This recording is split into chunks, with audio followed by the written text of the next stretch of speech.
Selamat siang untuk kita semua. Perkenalkan, nama saya Iringgit Harumandu.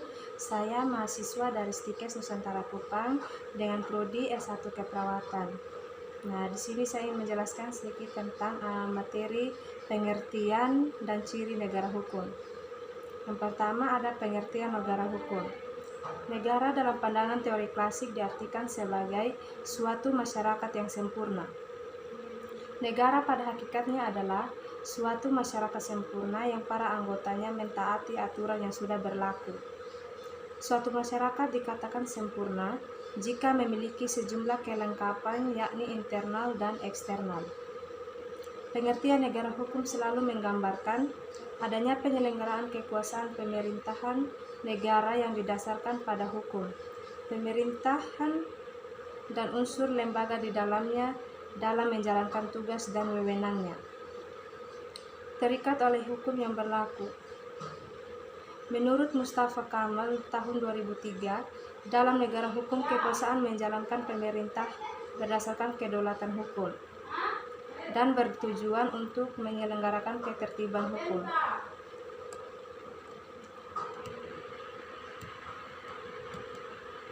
Yang kedua ada ciri negara hukum.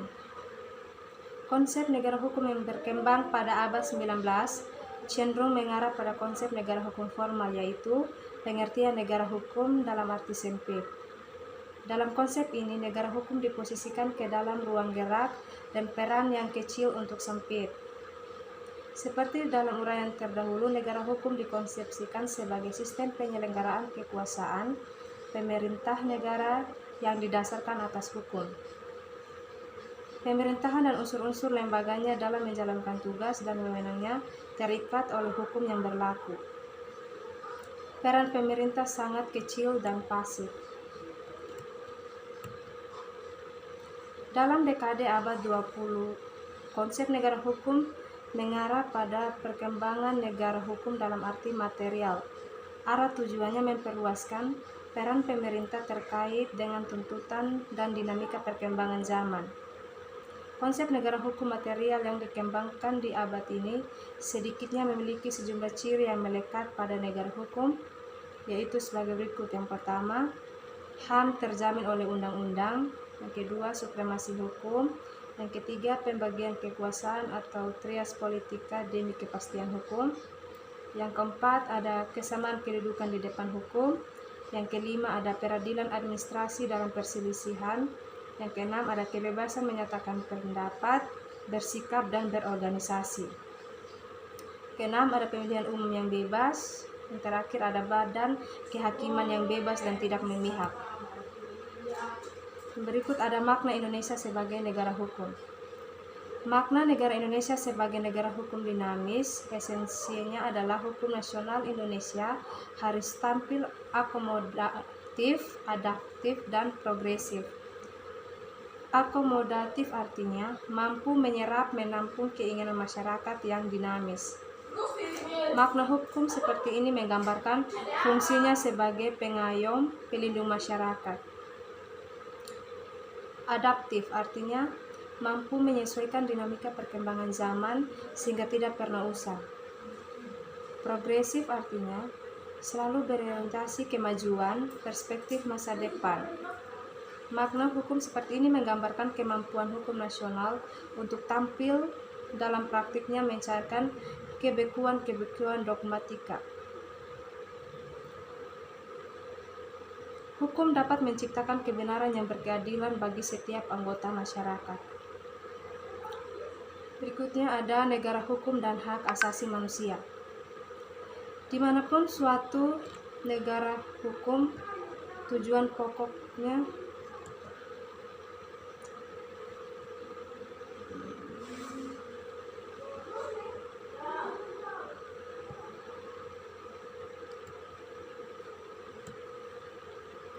berikut ada negara hukum dan hak asasi manusia. Dimanapun negara hukum, tujuan pokoknya adalah melindungi hak asasi manusia dan menciptakan kehidupan bagi warga yang demokratis. Keberadaan suatu negara hukum menjadi persyaratan bagi terselenggaranya hak asasi manusia dan kehidupan demokrasi. Dasar filosofi perlunya perlindungan hukum terhadap hak asasi manusia adalah bahwa hak asasi manusia. Berikutnya ada wawasan Nusantara sebagai geopolitik Indonesia. A. Wilayah sebagai ruang hidup. Setiap bangsa mendapatkan anugerah Tuhan berupa alam dan segala isinya yang berbeda antara satu wilayah dengan wilayah lainnya. Demikian pula manusia sebagai ciptaan yang maha kuasa dibekali dengan akal budi yang mewajibkannya untuk mengarungi samudra kehidupan ini dengan senantiasa mengembangkan hubungan yang baik antar sesama lingkungan alam, hubungannya dengan penciptanya. Konsep geopolitik sesungguhnya adalah merupakan ilmu penyelenggara negara yang setiap kebajikannya dikaitkan dengan masalah-masalah geografi wilayah atau tempat tinggal suatu bangsa. Negara Indonesia memiliki unsur-unsur kekuatan sekaligus kelemahan. Kekuatannya terletak pada posisi dan keadaan geografi yang strategis dan kaya sumber daya alam. Sementara kelemahannya terletak pada wujud kepulauan dan keanekaragaman masyarakat yang harus disatukan dalam satu bangsa dan satu tanah air, sebagaimana telah diperjuangkan oleh para pendiri negara ini. Dalam hal ini, bangsa Indonesia perlu memiliki prinsip-prinsip dasar sebagai pedoman agar tidak terombang-ambing dalam memperjuangkan kepentingan nasional untuk mencapai cita-cita dan tujuan nasionalnya. Salah satu pedoman bangsa Indonesia adalah wawasan nasional yang berpijak pada wujud wilayah Nusantara sehingga disebut dengan wawasan Nusantara. Kepentingan nasional yang mendasar bagi bangsa Indonesia adalah upaya menjamin persatuan dan kesatuan wilayah bangsa dan segenap aspek kehidupan nasional, karena hanya dengan upaya inilah bangsa dan negara Indonesia dapat tetap eksis.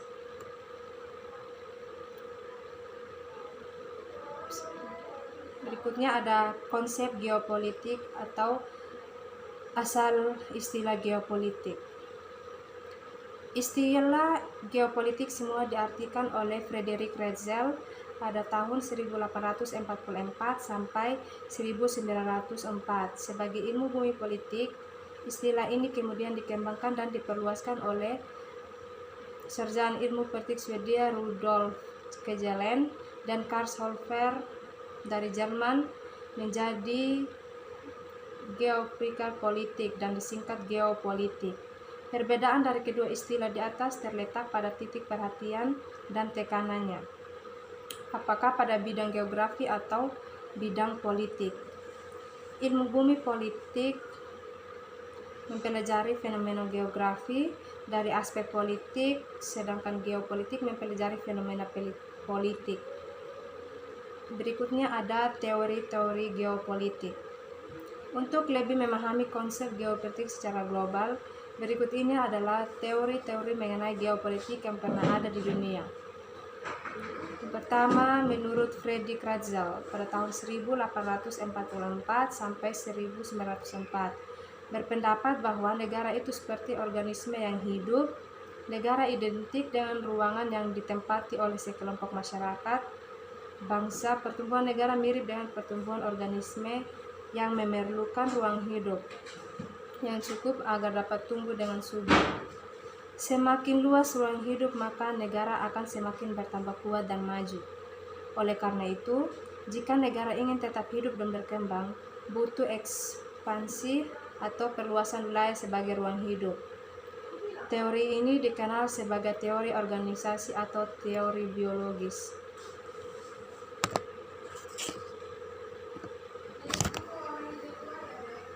Berikut teori menurut Rudolf Kjellén. Rudolf Kjellén pada tahun 1964 sampai 1922 melanjutkan ajaran Ratzel tentang teori organisme. Berbeda dengan Ratzel yang menyatakan negara seperti organisme, maka ia menyatakan dengan tegas bahwa negara adalah suatu organisme, bukan hanya mirip. Negara adalah satuan dan sistem politik yang menyeluruh yang meliputi bidang geopolitik, ekonomi politik, demopolitik, sosial politik, dan kratopolitik. Berikut teori geopolitik Karl Haushofer. Karl Haushofer pada tahun 1896 sampai 1406 melanjutkan pandangan Russell dan Cajalén terutama pada pandangan tentang Lebensraum dan paham ekspansionisme. Jika jumlah penduduk suatu wilayah negara semakin banyak sehingga tidak sebanding lagi dengan luasnya wilayah, maka negara tersebut harus berupaya memperluas wilayahnya sebagai ruang hidup atau Lebensraum bagi warga negara. Untuk mencapai maksud tersebut, negara harus mengusahakan antara lain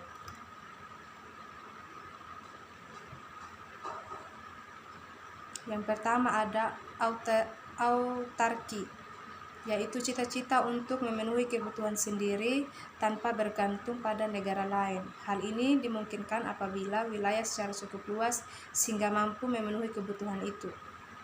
Yang kedua, wilayah-wilayah yang dikuasai, yaitu Pan-Rusia India yang mencakup wilayah Asia Barat, Eropa Timur, dan Rusia yang dikuasai Rusia.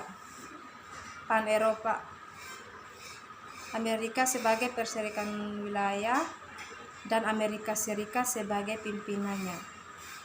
Rika mencakup Eropa Barat, tidak termasuk Inggris dan Rusia, dikuasai oleh Jerman.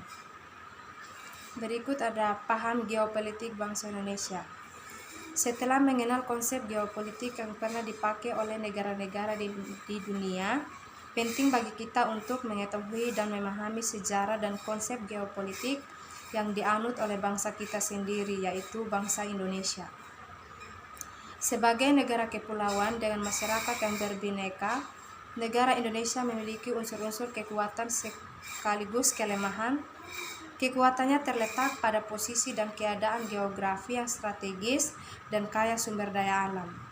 Sementara kelemahannya terletak pada wujud kepulauan dan keanekaragaman masyarakat yang harus disatukan dalam satu bangsa dan satu tanah air, sebagaimana telah diperjuangkan oleh para pendiri negara ini.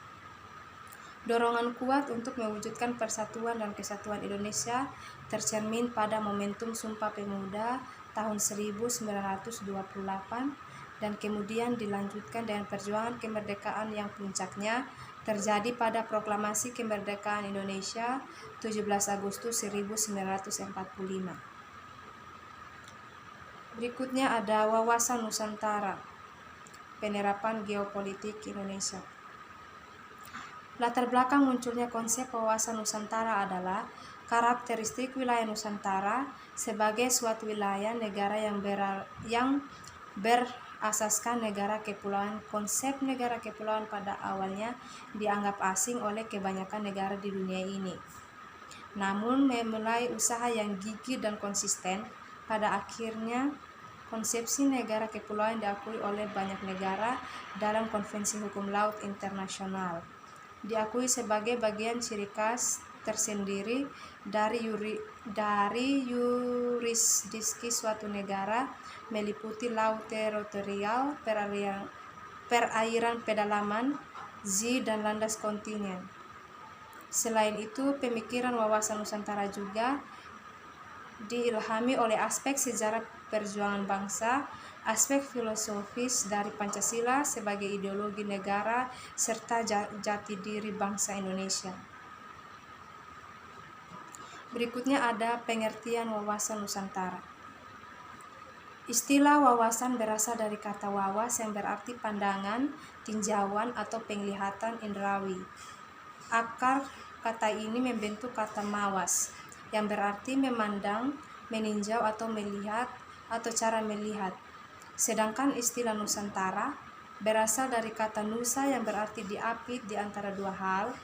Istilah Nusantara dipakai untuk menggambarkan kesatuan wilayah perairan dan gugusan pulau-pulau Indonesia yang terletak di antara Samudra Pasifik dan Samudra Indonesia, serta di antara benua Asia dan benua Australia.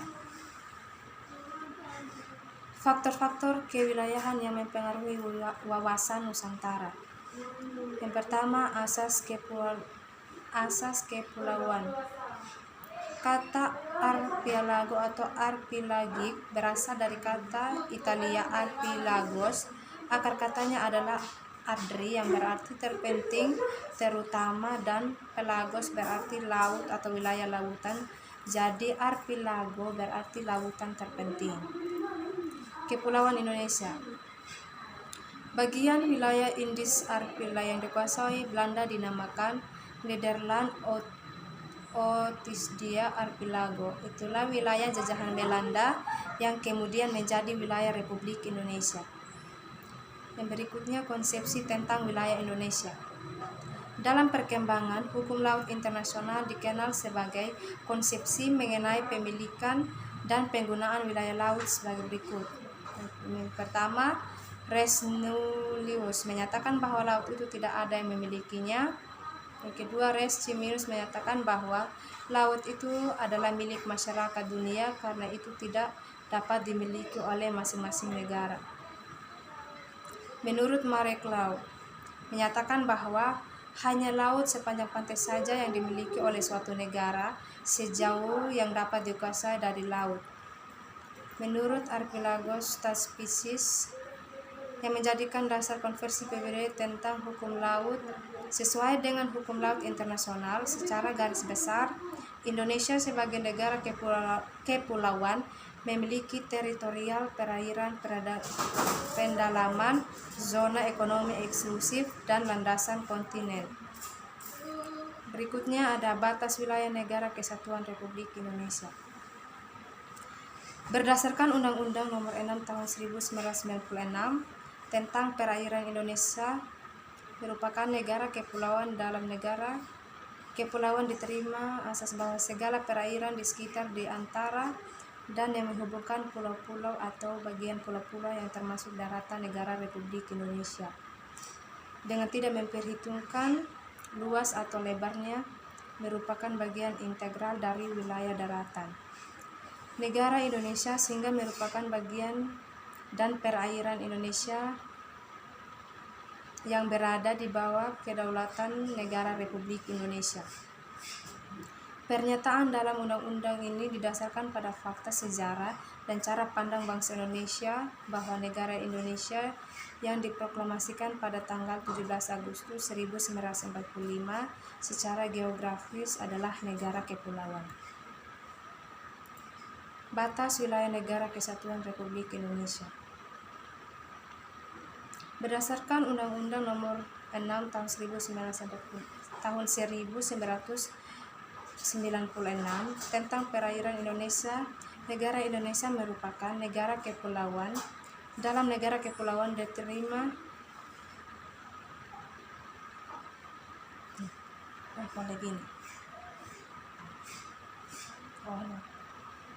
kedaulatan negara Republik Indonesia di perairan Indonesia meliputi laut teritorial, perairan kepulauan, dan perairan pedalaman, serta ruang udara di atas laut teritorial, perairan kepulauan, dan perairan pedalaman, serta dasar laut dan tanah di bawahnya termasuk sumber kekayaan alam yang terkandung di dalamnya. Berdasarkan hak ini, maka wilayah negara kesatuan Republik Indonesia meliputi tanah atau daratan dan air atau lautan serta udara di atasnya. Unsur-unsur dasar wawasan Nusantara.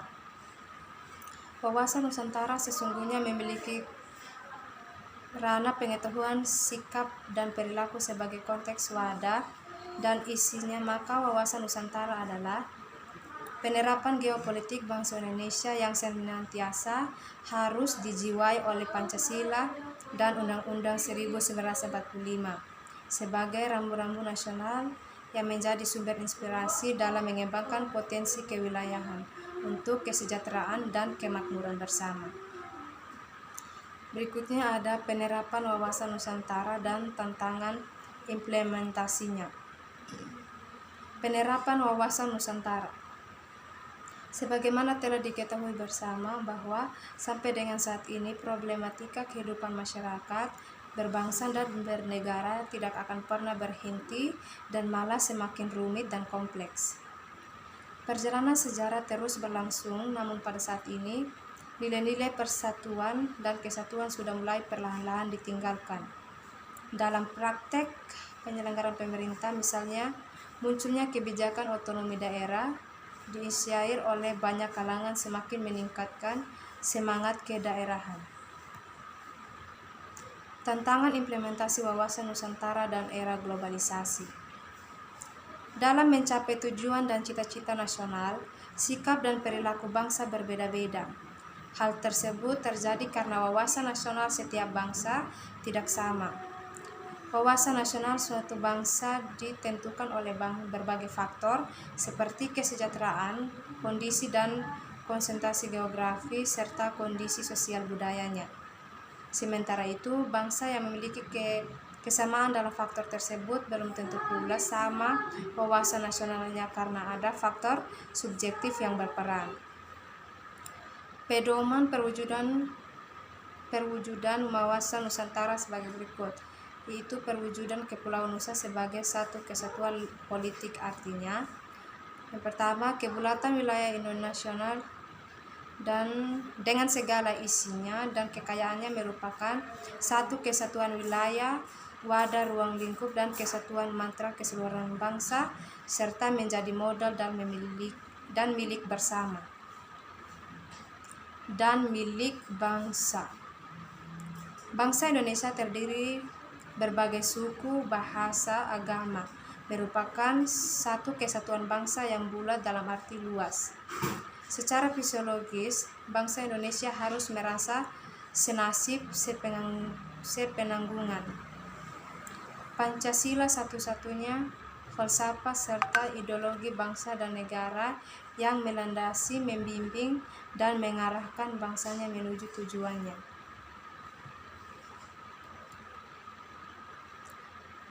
Kehidupan politik di seluruh Indonesia merupakan satu kesatuan politik yang diselenggarakan berdasarkan Pancasila dan Undang-Undang Dasar 1945.